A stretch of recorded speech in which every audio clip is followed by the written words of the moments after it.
Gave me a good chance to run through it. Live.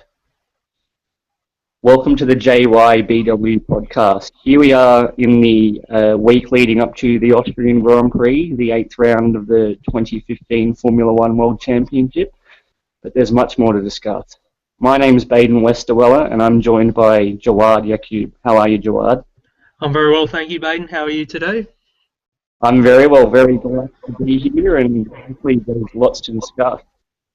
We'll start anyway with Austria coming up this weekend. We had Le Mans on Saturday and Sunday, and it was won by none other than Porsche in conjunction with Nico Hulkenberg.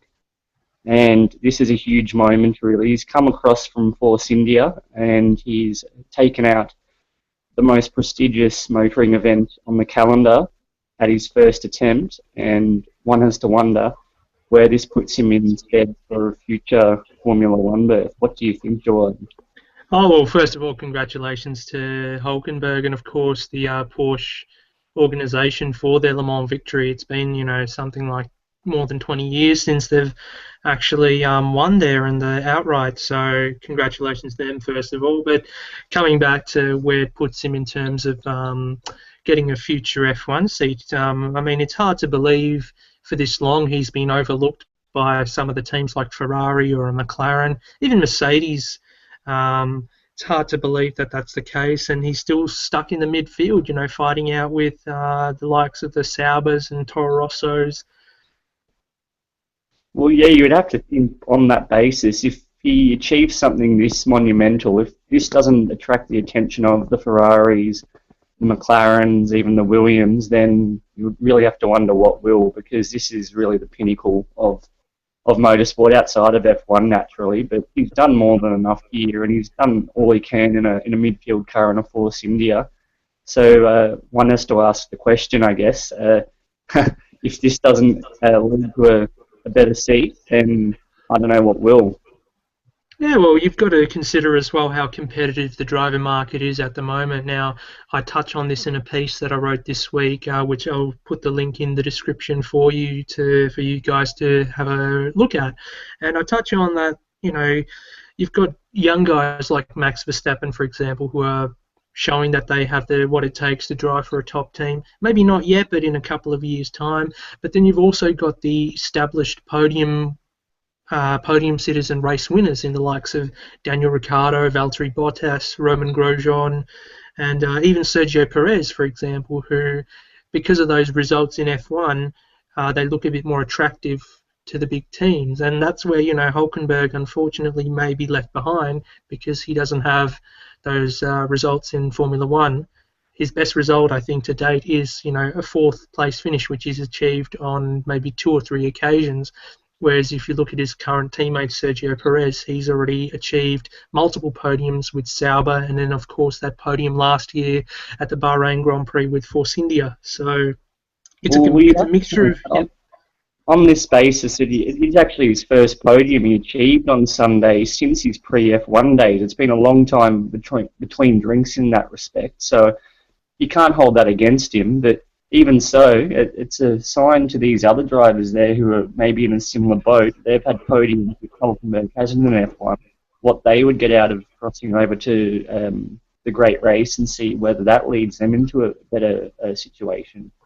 Well, it all comes down to whether their teams are going to be willing to allow them to go and compete in another form of motorsport. Obviously, the same thing I mentioned in this article, that Formula One is fairly restrictive on what the drivers can do whilst they're under contract, and I said kudos to Vijay Mallya, the team boss of Force India, for allowing his driver, having the faith in his driver to go off and do something like this. Whereas we did hear about Kevin Magnussen, who's now McLaren's test and reserve driver, had the aspiration to go drive at Le Mans this year, who was unable to because of his team.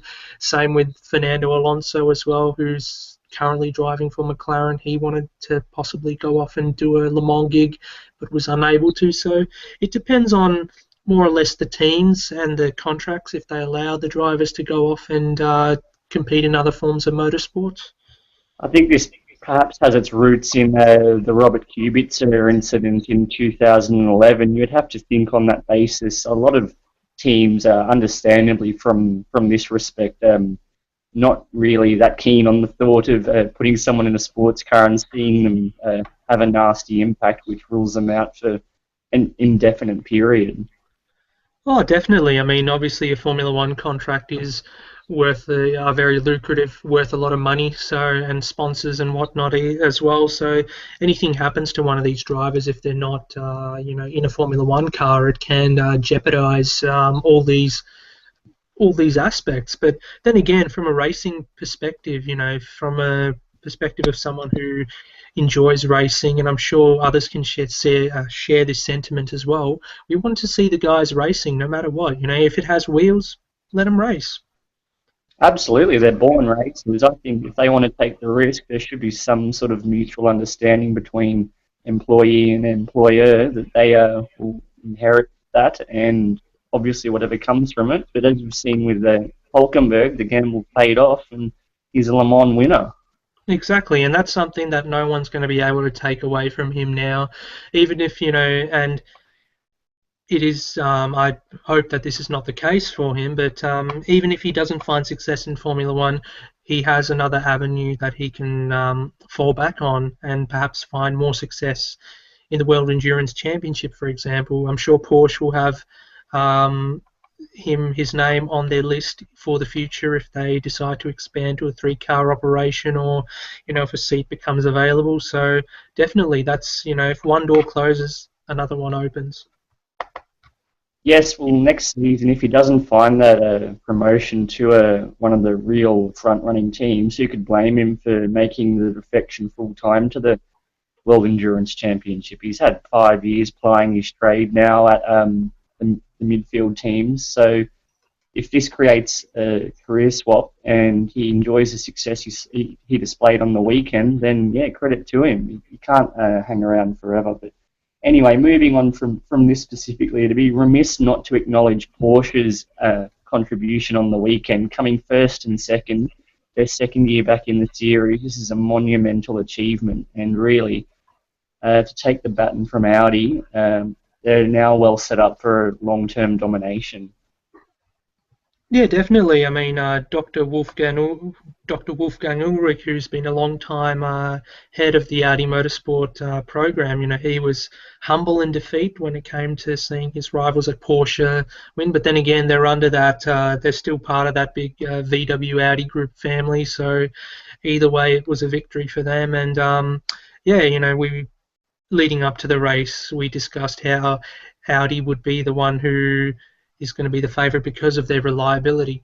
Turns out on the day, Porsche were the ones who had the reliability, whereas Audi didn't. So, but then again, congratulations to Porsche for achieving that one too. Obviously, the number 17 car that finished second was being driven by former Red Bull junior driver Brendan Hartley, and also former Red Bull racing driver Mark Webber too. So good for Webber to have some success in the Endurance Championship, especially in an event like Le Mans, and of course their third driver, Timo Bernhard, as well. Well done to them.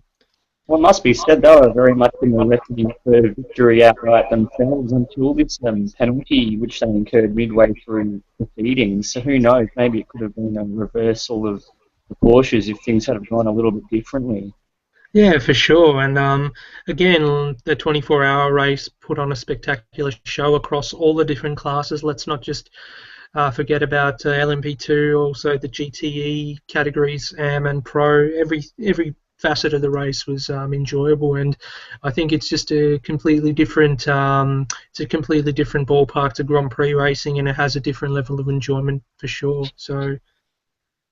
Very good. Well, now, final thought on this weekend. Do you believe that Audi's essential runner-up placing to the Porsches will result in them rethinking their potential future in the series and maybe give credence to the much discussed move to Formula One, or do you reckon this will just reaffirm their desire to return to their winning ways where they've been so dominant in years gone by? Well, considering the result, I mean, this weekend things went their way, things didn't, and obviously this was one of the weekends where things didn't go their way.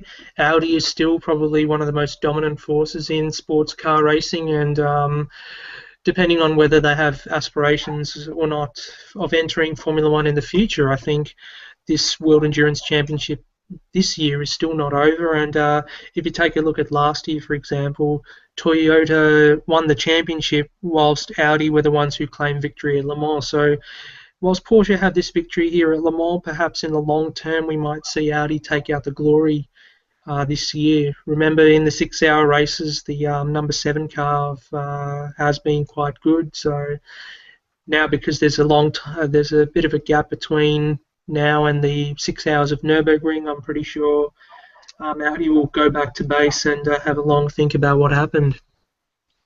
Absolutely. Well, now we're going to move on. We're going to look at Michelin. They've entered the tender for the 2017 rubber supply onwards in Formula One in opposition to Pirelli, who have been in the sport now for 5 seasons.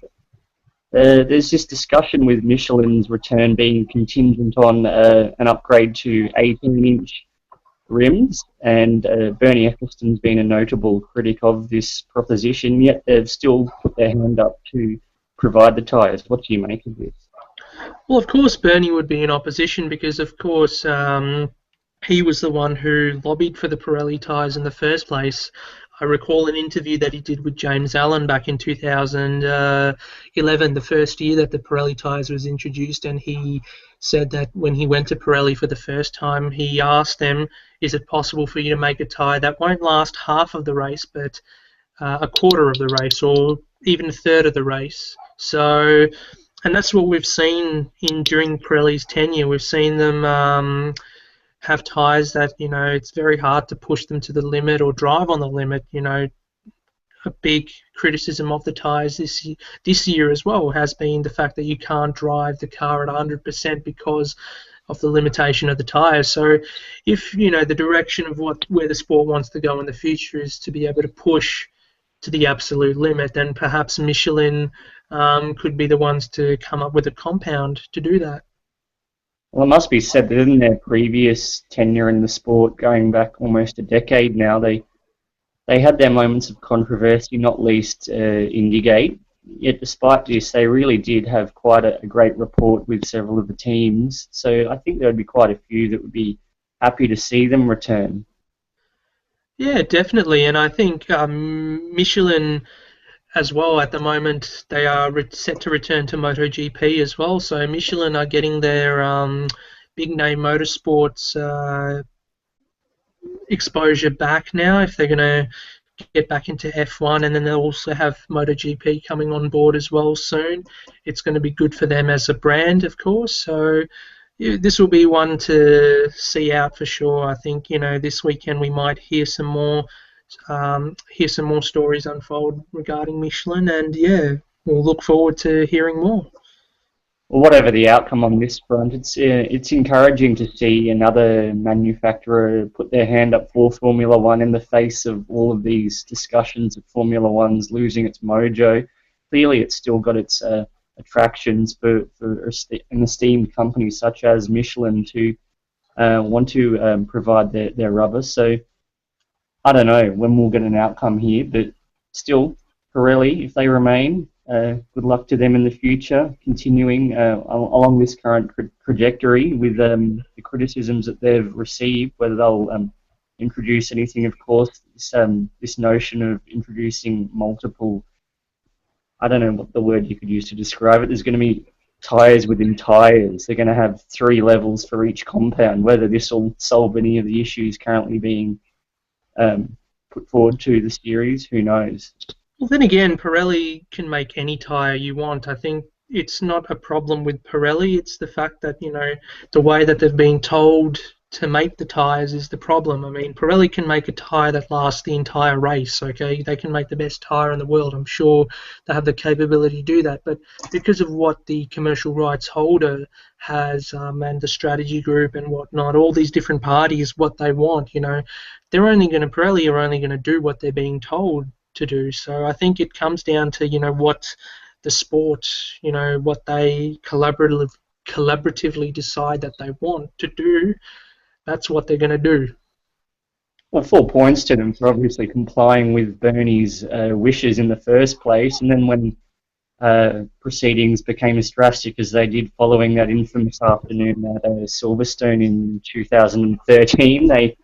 They decided to obviously take a more conservative approach, and maybe they've gone a bit too far in the opposite direction now, but either way, you can't really point the finger at them squarely and solely. There's another side to the story. So if they want to maintain their involvement in the series, perhaps with greater autonomy than it's been conducted in this tenure, then that could be another possibility. Exactly, and also the process, as you alluded to, Michelin's last involvement in F1 was more than a decade ago, and obviously a decade ago we had our great tyre war between Bridgestone and Michelin. So the prospect of perhaps having another tyre war on our hands, between Pirelli and Michelin could be something that spices the sport up. Obviously, there's been lots of calls for the sport to be more entertaining and there's better show and whatnot. Perhaps this could be a solution for that. All I can say is, yep, I'm all for it. Our next point of discussion will be the future of the Italian Grand Prix. We've known for a while now that Bernie Ecclestone likes to use his infamous phrase, I think after next season, bye-bye, for Monza. Of course, they have this season and next season remaining on their current contract, and that's where the Imola San Marino Grand Prix has come into the equation. It's come to light in recent days that there's a potential for an alternation between this venue and Monza as a way of sustaining Monza's historic relationship with the sport. What do you think? I think obviously as long as Monza gets to stay on the calendar regardless, that is probably the best solution. Now we've seen for several races, especially most prolifically the German Grand Prix has gone into that rotational basis. Obviously it's not on the calendar this year because of what happened with it. Must be said. With what's happened to the Nürburgring and whatnot, but if they're going to introduce this for Italy to save Monza, it should be interesting to see. Now, obviously, the Imola circuit is well known in Formula One. It's hosted the San Marino Grand Prix up until 2005 or 2006, I'm sure. And after, it must be said, after we had dual years of that fantastic Alonso and Schumacher final lap showdown, and really, for them to have departed that circuit on that note, you have to look and think, oh, it can't be too bad if they're going to return if we're in for that standard of racing.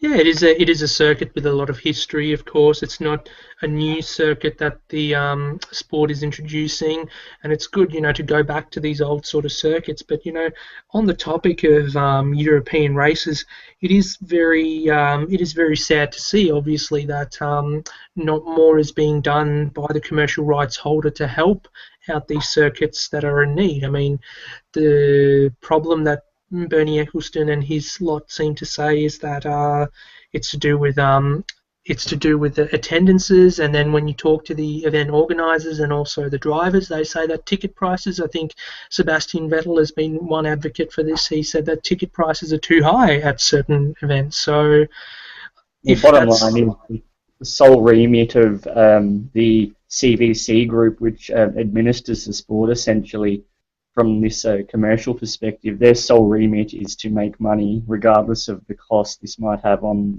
the sport's heritage.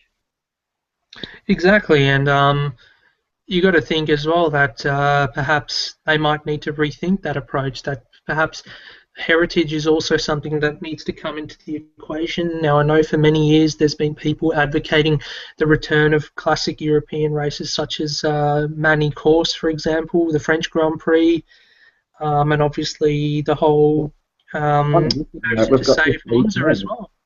Austria is a returning track from back in the late 90s and early 2000s. At least that's one small step in this direction, you could say.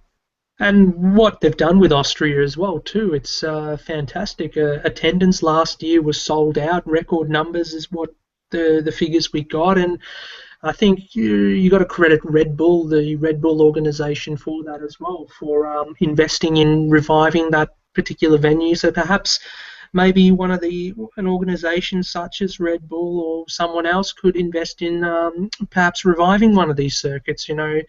if Ferrari want to perhaps, someone like Ferrari or the Fiat Chrysler group want to put into reinvigorating Monza, perhaps that could be something. We did have those rumours that Mercedes were potentially going to foot the bill to host the rescheduled, as it was going to be the Hockenheim Grand Prix, which would have been the host in place of the Nürburgring, but that never happened at the end of the day. So maybe if these manufacturers who are having so much success could put a bit back into the sport, say Ferrari has Monza, as you say, Mercedes has either Nürburgring or Hockenheim, Red Bull has Austria. It could be a nice way of linking up the circuits more intimately with each of the manufacturers. Yeah, for sure. And but going back to the price of the notion of ticket prices and whatnot as well, I think that's something that's definitely needs to be addressed, looked at as well, um, to allow more. You want to make the sport more accessible for fans, and I think that's the thing. They got to try and do what they can to bringing more people to the track. Some events, for sure, they always attract a big amount of spectators, no matter what. Silverstone and Spa, they're very popular. I know at the Australian Grand Prix that we go to every year as well, it is always popular because it's the first race of the season and first time you get to see the cars and the drivers for the year. So, but still, you've got that core group of fans who will go to every race no matter what. But then you've got the other group of fans who want to go to a race, but because of certain, restrictions or permutations, whatever they may be, might not be able to go to a race. So I think we need to focus, the sport as a whole needs to focus on trying to get those group of fans who want to go to a race a year, but, haven't made up their mind. Try and make things as attractive as they can, whether that's reducing ticket prices or including more in the, more in the tickets, so give them access to something special, autographs, all that. That's something that they need to work on. Oh, absolutely. Just that interaction on the fan base to give them a bit of love, and then that can be reciprocated, hopefully, with greater attendances. But you can only hope that they can see this at this rate. Not a lot is being done, but who knows? Hope for the best. Anyway, we'll move on to our next point here. Bit off topic from the Formula One sphere. We're going to look at Ian Hutchison, who managed a clean sweep of the Isle of Man TT, the iconic event. And I'm sure that you know a bit more about this than I do, Jawad. Do you care to enlighten us about his story?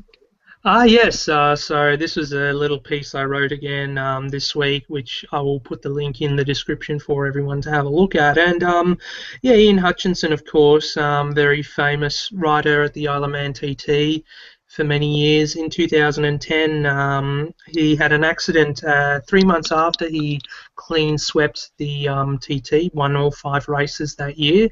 3 months after that, he had a crash at a wet Silverstone race for the British Supersport Championship, and he was struck by another rider and injured his left leg, breaking getting compound fractures in his fibia and the tibia and fibula bones.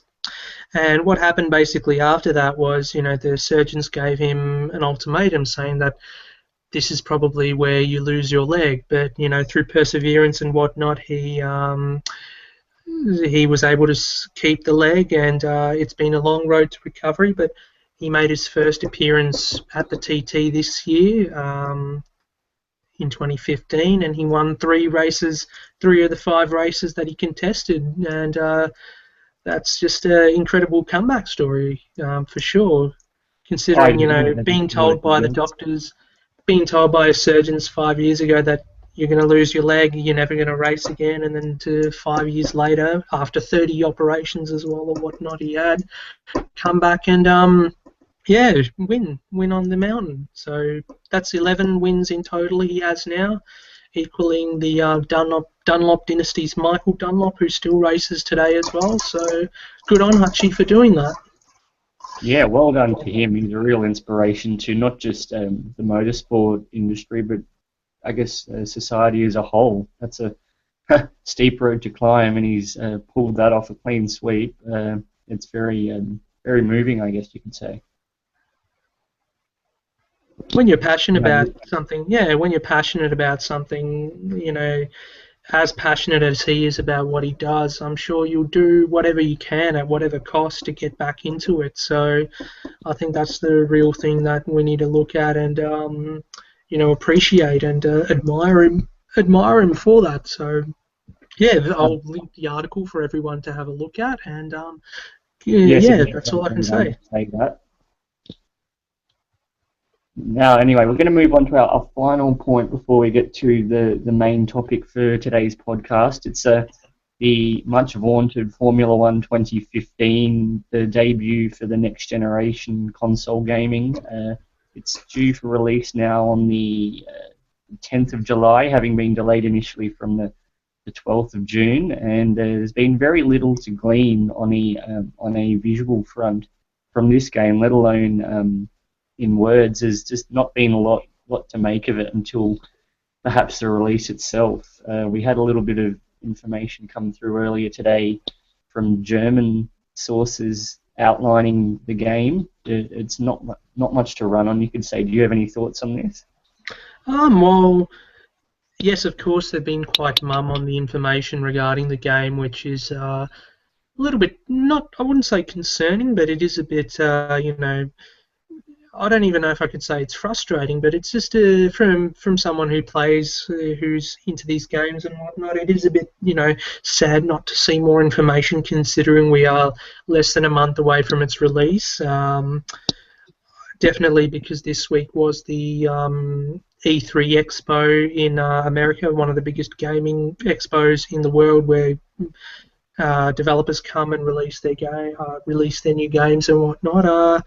I'm surprised that Codemasters haven't taken the initiative to show some, work in progress. But there was a lot of conjecture there. Will they or won't they? At first they weren't. Then everyone was led to believe they would, and ultimately it seems that they won't have anything to show us at this event. Yeah, I think all we can do now is wait till the closer to the date. Perhaps we might get some footage or get some information, but yeah, I think we just have to wait and see what the product looks like. I'm sure it will give us some enjoyment, but over the past few years they haven't been as great as they should be in terms of upgrading what's in there in the package and whatnot. But yeah, look, we'll see when it comes, and that's all we can say really, because we don't have much information. Now, the one thing that can be said is what little we have seen earlier on a few months ago, it is promising. There's clearly going to be some inroad, it's just to which extent. So it's just a matter of being a bit patient, and hopefully we'll be talking about the Codemasters attempt yet at simulating the sport that is Formula 1. It'd be great to have a game which gets everyone really excited. I think we've lost your voice there, Bayden, a little bit. We're loud and clear now? Yes, that's better. Sorry about that, guys. Well, yeah, we'll just go to that last bit. Yeah, we'll just hope that they have a solid game that everyone can talk about and be really excited about once again, having lost that sort of appeal in the past few years with some of their more stagnant efforts. And that'll be something definitely we'll look forward to bringing you in a future edition of this podcast. We'll try and endeavour to bring you a review or some gameplay footage even, so stay tuned for that. Now, yeah, bring it on.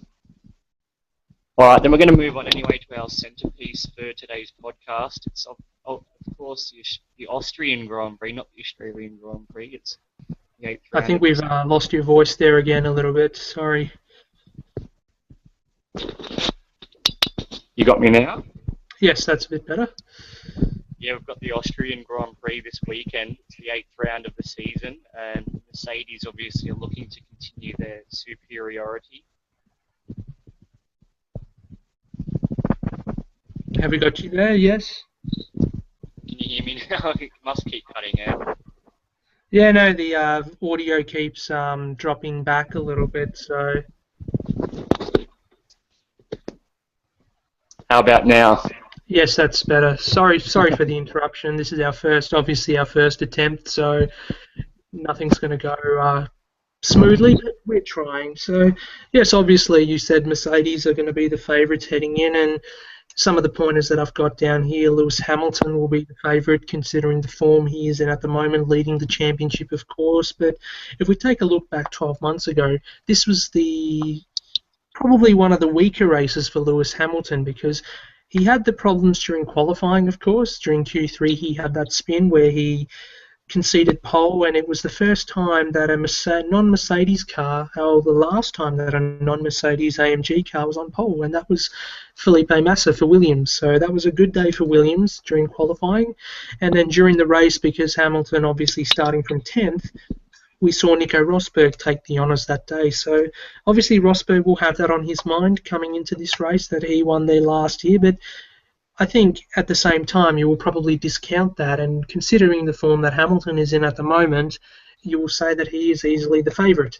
But that is, of course, if the race is in the dry. There is some conjecture that it may be a wet race, which would be a bit of a welcome aspect so far this season. But what do you think, Bayden?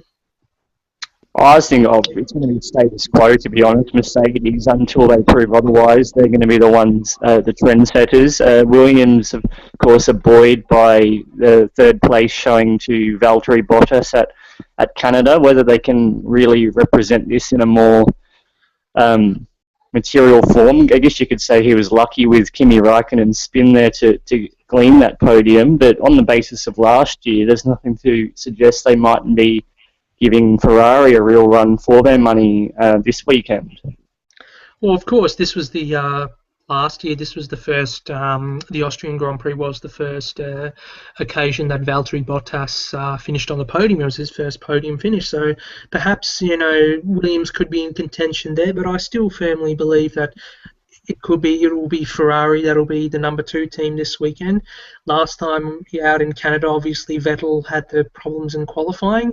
If he doesn't have those qualifying problems, which we know he is a consistently good qualifier, he could be the one to perhaps even challenge Mercedes, split them maybe into 2. Whereas, we saw Kimi Raikkonen had a good qualifying in Canada, which was much needed for him, but he threw it away in the race with the spin. So a podium loss there for Ferrari. That was the first time this season Ferrari hadn't finished on the podium. But Ferrari should be back this race, and this, in a lot of ways, it's a similar circuit to Canada because, there's a lot of demand on the power. So obviously the Mercedes-powered cars will have the benefit there. And when we look at the order, obviously Lotus had a good outing in Canada. Expect them to be back good here as well. They were a bit unlucky with Romain Grosjean and his penalty and run-in with Will Stevens towards the latter part of the race. Otherwise, it would have been more points on board for them. But also Force India. We were talking a lot about Hulkenberg earlier on. Force India this weekend will finally be bringing their B-spec car. So they only got 2 days of testing in, pre-season testing in with the VJMOH chassis. Since then, they've been, finishing in the points a couple of times. But now that they've got this B-spec car and the Phase 3 Mercedes-Benz engine, look out for them to possibly be on for more points. It'd be a nice reward for Hulkenberg to come back to a car that has some semblance of the dominance that he enjoyed last weekend, you could say. I'm sure if it was that way, that would be a bit better. But, finishing in the points for Force India nonetheless is going to be crucial considering their battle with the likes of Toro Rosso and Sauber and even McLaren to an extent at the moment in the Constructors' Championship. Now, McLaren, another underline there for this weekend, because this track is going to be power dependent, it might be another weekend where we see them struggle because their Honda unit obviously still not running on full power. We saw what happened to them in Canada, which attracted a lot of negative headlines, but this is sort of what they have to get through to get this engine up and running. And I think, if they have another poor weekend, it's obviously the questions are going to be asked, but what more can they do than just continue to develop? Well, I think irrespective of all of this, the big talking point will be Red Bull. It's their home track, of course, and we have this essential confirmation that they'll be taking an engine sanction, which will most likely consign them to the rear of the grid. It's not really going to be a great look for them in front of Dietrich Mateschitz. got it third time, yeah. But compared to their former glory days, they've really come a long way, and this weekend might just be the tipping point in terms of where their future lies. Yeah, and the relationship with Renault obviously is very frosty to say the least at the moment, and it was no hiding that they were going to take a penalty sooner or later, and if it is to be this weekend, then let it be. And as sad as it is for the organisation that it's on at their home venue, where last year too they didn't really have a good outing. I think the Toro Rossos finished higher than the two Red Bull cars anyway. Sebastian Vettel had that retirement quite early on in the race, obviously, and Dan Ricciardo finished pretty low down as well. So an interesting one for the Renault teams, but it's all on Mercedes then this weekend. Yeah, well, with Williams there, they can utilise as well their power plant, so it wouldn't be surprising at all to see them really mixing it up with Ferrari too, who hopefully return to the ascendancy. And yes, and so if we had to put in our predictions, who would you say, Bayden? For victory, hard to go past Lewis really, unless something really Monaco-esque strikes him. He's the man really who's getting it done at the moment, and followed, you'd have to say, by Nico. Third place, it's a real mind ball decision between Valtteri or Sebastian. Yeah, so that's an interesting choice there between Valtteri and Sebastian, and yeah, it's really crunch time then for two drivers that you've mentioned there. Nico Rosberg, of course, finishing. He's been Mr. Consistent this year, but hasn't won as many races as he should have to be further up in the championship. And also Kimi Räikkönen, good results for them this weekend could take the pressure off them, but we'll wait and see what happens. Yes, well, I did allude to in my recent piece regarding Rosberg that he might need to get his elbows out a little bit more and perhaps channel some of the, hate to use the phrase, Lorne Malvo qualities from Belgium last season when he really crossed that line with Lewis, gave him the puncture, and the fallout which came from that. Perhaps not that side, but just be a bit ruthless if he really wants to get that title. Definitely, and yeah, so that was all the points that I had. Was there anything else you wanted to add? I think perhaps as the weekend draws closer, we might have a chance for a bit more of an in-depth preview following the initial practice sessions ahead of the race. But for now, unless something happens, it's going to be hard to see how Mercedes can be stopped. Yes, and of course the weather factor as well we'll have to look at. But other than that, it was a pleasure to be able to talk to you today and start off this this series. We hope we certainly endeavour to bring you more, depending on the races, of course. We'll bring one with a review of the race, previews, as consistently as we can, because we don't want people asking us, where's the consistency? Can't be right.